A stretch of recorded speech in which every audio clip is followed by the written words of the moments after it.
सभी विद्यार्थियों का स्वागत है। आज की कहानी है माता का आंचल। इसको लिखा है शिवपूजन सहाय ने। शिवपूजन सहाय आंचलिक कथाकार माने जाते हैं। माता का आंचल उनके आंचलिक उपन्यास देहाती दुनिया से लिया गया है। शिवपूजन सहाय का जन्म 9 अगस्त 1893 को बिहार के भोजपुर जिले के उनवास गांव में हुआ था। उनका नाम भोलानाथ रखा गया। 10वीं की परीक्षा पास करने के बाद वह बनारस की अदालत में नकल नवीस की नौकरी करने लगे। फिर अध्यापन के पेशे से संलग्न हुए। देश में चले असहयोग आंदोलन के दौरान उन्होंने सरकारी नौकरी से त्यागपत्र दे दिया और साहित्यिक पत्रकारिता करने लगे। मारवाड़ी सुधार कलकत्ता से निकलने वाली एक पत्रिका थी, उसके संपादक हुए। फिर 1923 में मतवाला पत्रिका का संपादन करने लगे। 1924 में वह लखनऊ गए, जहां माधुरी पत्रिका के संपादकीय विभाग में काम करने लगे। यहीं वह प्रेमचंद के कार्य सहयोगी बने और उनकी रंगभूमि तथा कुछ अन्य कहानियों के संपादन में योगदान किया।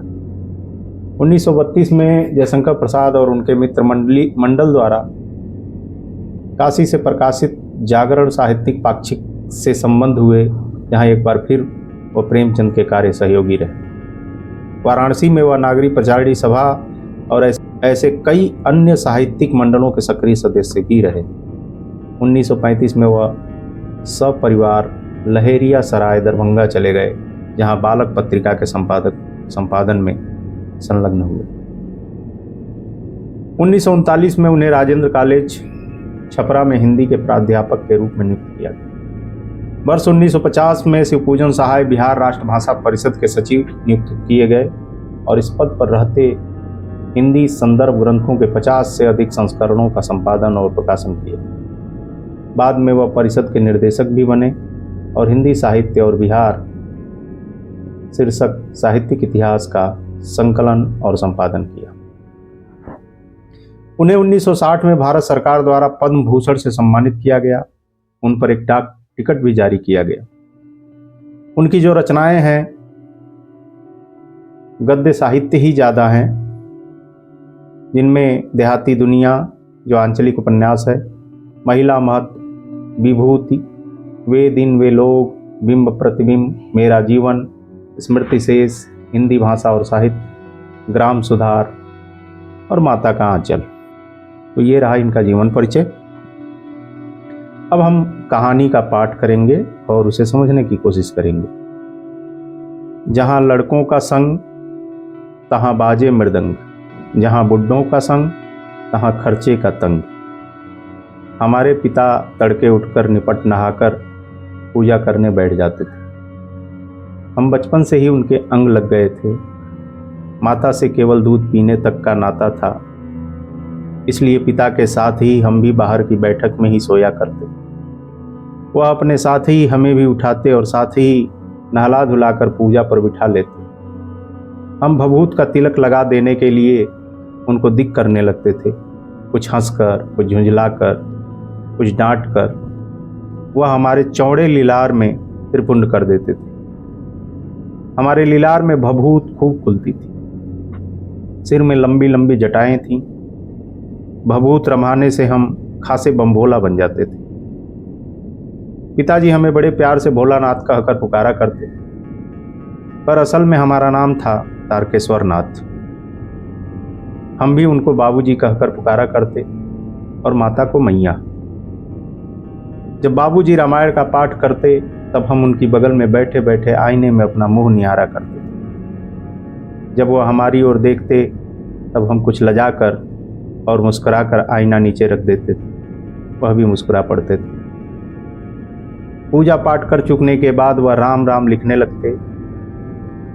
अपनी एक रामनामा बही पर 1000 राम नाम लिखकर वह उसे पाठ करने की पोथी के साथ बांध कर रख देते। फिर 500 बार कागज के छोटे छोटे टुकड़ों पर राम नाम लिखकर आटे की गोलियों में लपेटते और उन गोलियों को लेकर गंगा जी की ओर चल पड़ते। उस समय भी हम उनके कंधे पर विराजमान रहते थे। जब वह गंगा में एक एक आटे की गोलियां फेंक कर मछलियों को खिलाने लगते, तब भी हम उनके कंधे पर ही बैठे बैठे हंसा करते थे। जब वह मछलियों को चारा देकर घर की ओर लौटने लगते, तब बीच रास्ते में झुके हुए पेड़ों की डालों पर हमें बिठाकर झूला झुलाते थे। कभी कभी बाबूजी हमसे कुश्ती भी लड़ते। वह शिथिल होकर हमारे बल को बढ़ावा देते और हम उनको पछाड़ देते थे। यह उतान पड़ जाते और हम उनकी छाती पर चढ़ जाते। जब हम उनकी लंबी लंबी मूछें उखाड़ने लगते, तब वह हंसते हंसते हमारे हाथों को मूछों से छुड़ाकर उन्हें चूम लेते थे। फिर जब हमसे खट्टा और मीठा चुम्मा मांगते, तब हम बारी बारी कर अपना बायां और दाहिना गाल उनके मुंह की ओर फेर देते। बाएं का खट्टा चुम्मा लेकर जब वह दाहिने का मीठा चुम्मा लेने लगते, तब अपनी दाढ़ी या मूछ हमारे कोमल गालों पर गड़ा देते थे। हम झुंझलाकर फिर उनकी मूछ नोचने लग जाते थे। इस पर वह बनावटी रोना रोने लगते और हम अलग खड़े खड़े खिलखिलाकर हंसने लग जाते। उनके साथ हंसते हंसते जब हम घर आते, तब उनके साथ ही हम भी चौके पर खाने बैठते। वह हमें अपने हाथ से फूल के कटोरे में गोरस और भात सान कर खिलाते थे। जब हम खाकर अफर जाते, तब मैया थोड़ा और खिलाने के लिए हट करती थी। वह बाबूजी से कहने लगती, आप तो 4-4 दाने कौर बच्चे के मुंह में देते जाते हैं। इससे वह थोड़ा खाने पर भी समझ लेता है कि हम बहुत खा गए। आप खिलाने का ढंग नहीं जानते। बच्चे को भर मुंह कौर खिलाना चाहिए। अरे जब खाएगा बड़े बड़े कौर, तब पाएगा दुनिया में ठौर। देखिए मैं खिलाती हूँ। मर्दुए क्या जाने कि बच्चों को कैसे खिलाना चाहिए, और महतारी के हाथ से खाने पर बच्चों का पेट भी भरता है। यह कहकर वह थाली में दही भात शांति और अलग अलग तोता, मैना, कबूतर, हंस, मोर आदि के बनावटी नाम से कौर बनाकर यह कहते हुए खिलाती जाती कि जल्दी खा लो नहीं तो उड़ जाएंगे। पर हम उन्हें इतनी जल्दी उड़ा जाते थे कि उड़ने का मौका ही नहीं मिलता था। जब हम सब बनावटी चिड़ियों को चट कर जाते थे, तब बाबूजी कहने लगते, अच्छा अब तुम राजा हो, जाओ खेलो। बस हम उठकर उछलने कूदने लगते थे। फिर रस्सी में बंधा हुआ काठ का घोड़ा लेकर नंग धड़ंग बाहर गली में निकल जाते। जब कभी मैया हमें अचानक पकड़ पाती, तब हमारे लाख छटपटाने पर भी एक चुल्लू कड़वा तेल हमारे सिर पर डाल ही देती थी। हम रोने लगते और बाबूजी उस पर बिगड़ खड़े होते, पर वह हमारे सिर में तेल बोत कर हमें उबट कर ही छोड़ती थी। फिर हमारी नाभि और लीलार में काजल की बिंदी लगाकर चोटी गूंथती और उसमें फूलदार लट्टू बांधकर रंगीन कुर्ता टोपी पहना देती थी। हम खासे कन्हैया बनकर बाबूजी की गोद में सिसकते सिसकते बाहर आते थे। बाहर आते ही हमारी बाट जोहने वाला बालकों का एक झुंड मिल जाता था। हम उन खेल के साथियों को देखते ही सिसकना भूलकर बाबूजी की गोद से उतर पड़ते और अपने हमजोलियों के दल में मिलकर तमाशे करने लग जाते थे। तमाशे भी ऐसे वैसे नहीं, तरह तरह के नाटक। चबूतरे का एक कोना ही नाटक घर बनता था। बाबूजी जिस चौकी पर बैठकर नहाते थे वही रंगमंच बनती। उसी पर सरकंडे के खंभों पर कागज का चंदुआ तान कर मिठाइयों की दुकान लगाई जाती। उसमें चिलम के खोंचे पर कपड़ों के थालों में ढेले के लड्डू, पत्तों की पूरी कचौरियाँ, गीली मिट्टी की जलेबियाँ, फूटे घड़े के टुकड़ों के बतासे आदि मिठाइयाँ सजाई जाती। ठीकरों के बटखरे और जस्ते के छोटे छोटे टुकड़ों के पैसे बनते। हम ही लोग खरीदार और हम ही लोग दुकानदार। बाबूजी भी 2-4 गोरखपुरिये पैसे खरीद लेते थे। थोड़ी देर में मिठाई की दुकान बढ़ाकर हम लोग घरौंदा बनाते थे। धूल की मेड़ दीवार बनती और तिनकों का छप्पर, दातुन के खंभे, दिया सलाई की पेटियों के किवाड़, घड़े के मोहड़े की चूल्हा चक्की, दिए की कढ़ाई और बाबूजी की पूजा वाली आचमनी कलछी बनती थी। पानी के घी, धूल के पिसान और बालू की चीनी से हम लोग जेवनार तैयार करते थे। हम ही लोग ज्योनार करते और हम ही लोगों की ज्योनार बैठती थी। जब पंगत बैठ जाती थी तो बाबूजी भी धीरे से आकर पात के अंत में जीमने के लिए बैठ जाते थे। उनको बैठते देखते ही हम लोग हंसकर और घरौंदा बिगाड़कर भाग चलते थे। वह भी हंसते हंसते लोटपोट हो जाते और कहने लगते, फिर कब भोज होगा भोलानाथ। कभी कभी हम लोग बारात का भी जुलूस निकालते थे। कनस्तर का तंबूरा बजता, अमोले को घिसकर सहनाई बजाई जाती, टूटी चूहेदानी की पालकी बनती, हम समधी बनकर बकरे पर चढ़ लेते और चबूतरे के एक कोने से चलकर बारात दूसरे कोने में जाकर दरवाजे पर लगती थी। वहां काठ की पटरियों से घिरे, गोबर से लिपे, आम और केले की टहनियों से सजाए हुए छोटे आंगन में कुल्हिए का कलसा रखा जाता था। वहीं पहुंचकर बारात फिर लौट आती थी। लौटने के समय खटोली पर लाल ओहार डालकर उसमें दुल्हन को चढ़ा लिया जाता था।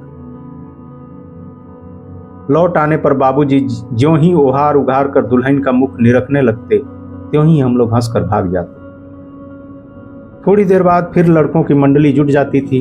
इकट्ठा होते ही राय जमती कि खेती की जाए।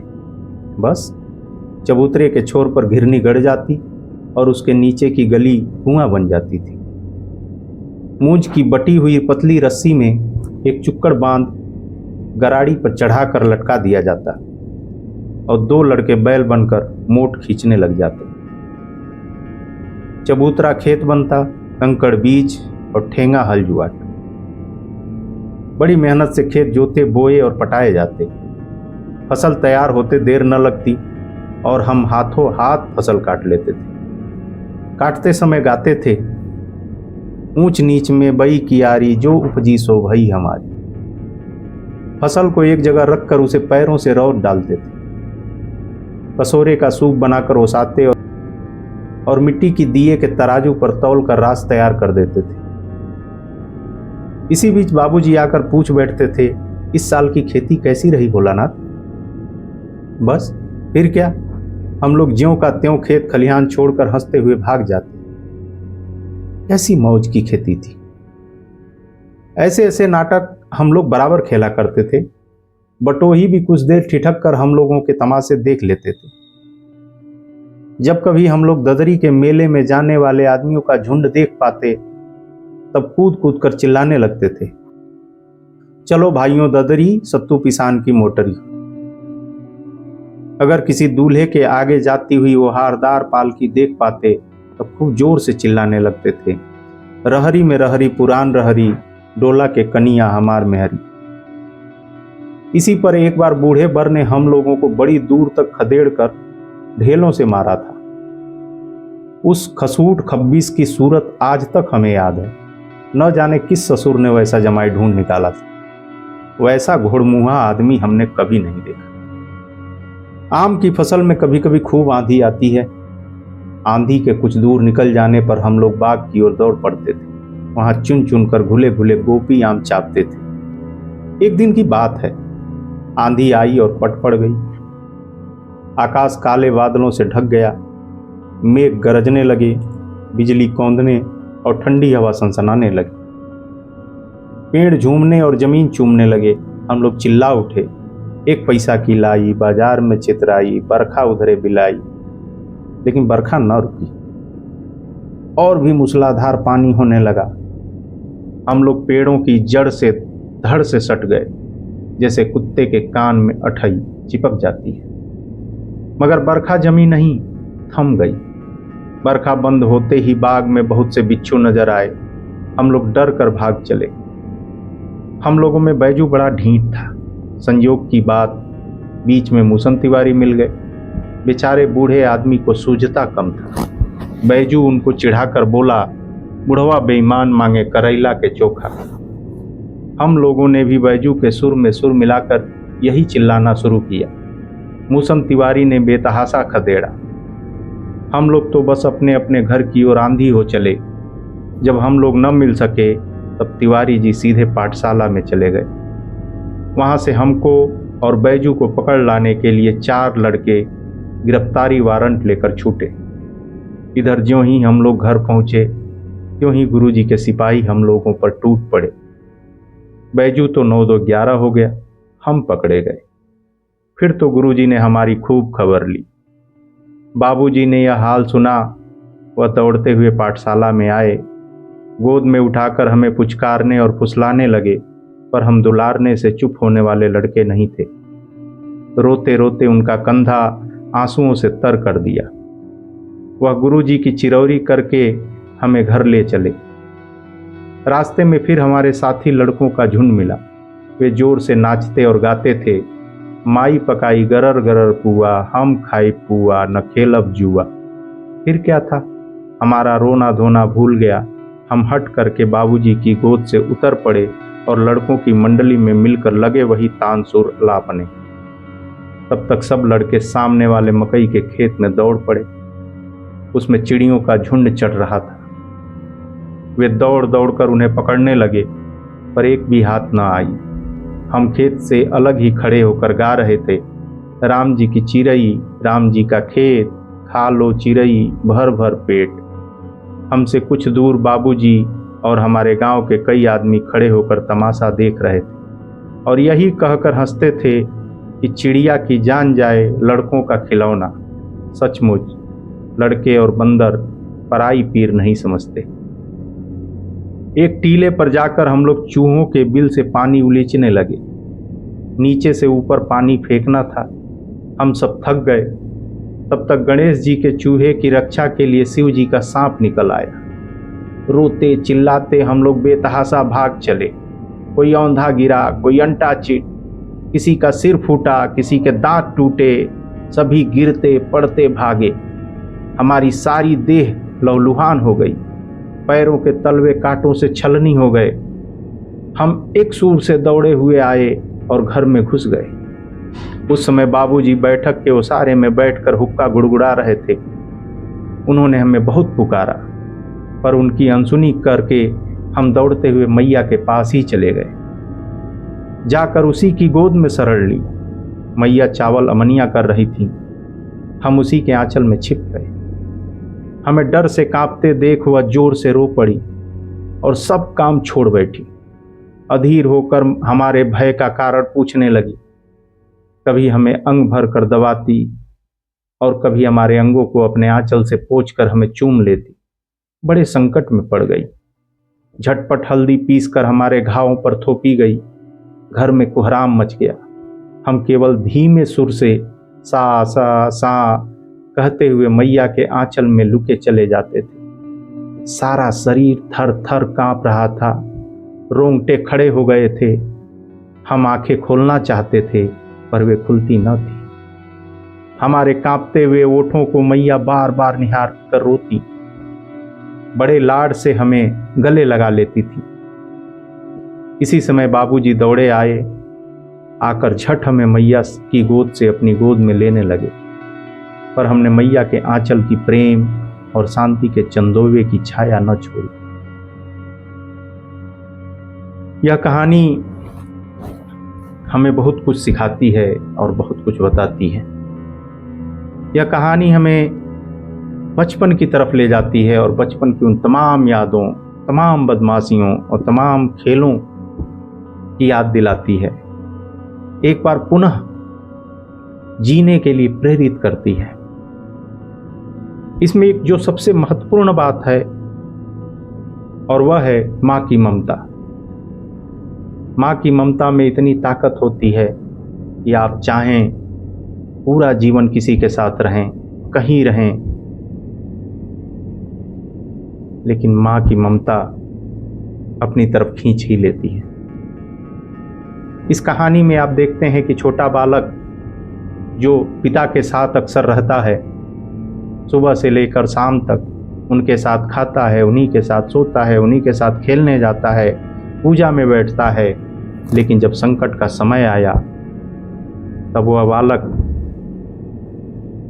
माँ के आंचल में जाकर के छुप जाता है।